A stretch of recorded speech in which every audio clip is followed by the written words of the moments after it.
ओफ भाभी, कितना ले जाओगी? बस हो गया। अनु ने कहा। क्या हो गया? कभी कभी तो आती है। तुम इनकी भाई होती तो आधा हिस्सा लेती कि न लेती?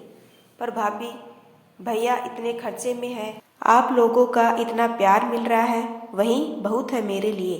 नंद 1 वर्ष बाद आई थी। राधिका ने उसे बेटी की तरह पाला पोसा था।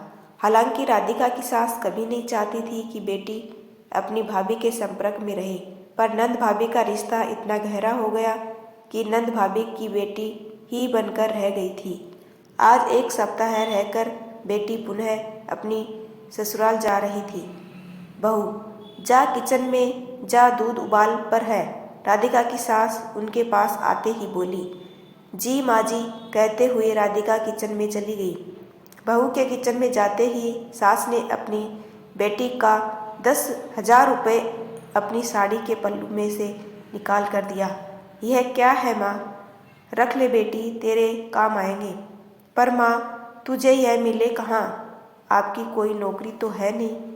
अभी भैया को छुटकी के स्कूल की फीस भरनी है, उन्हीं को दे दीजिए। अभी उन्हें इसकी ज़्यादा ज़रूरत है। नहीं बेटी, तुम्हारे पापा मुझे कंगाल छोड़कर नहीं गए थे। वैसे भी तुम्हारा भाई फीस का कोई इंतजाम कर देगा।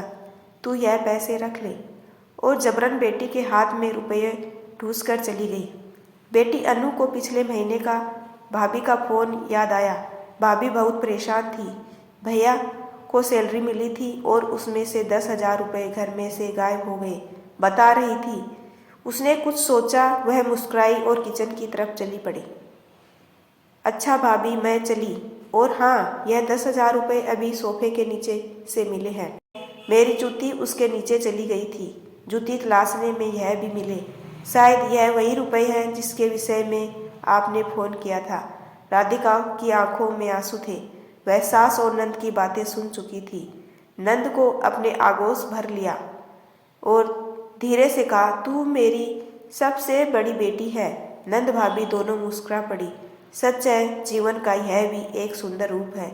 ऐसे ही वीडियो देखने के लिए चैनल को सब्सक्राइब कीजिए। Thanks for watching.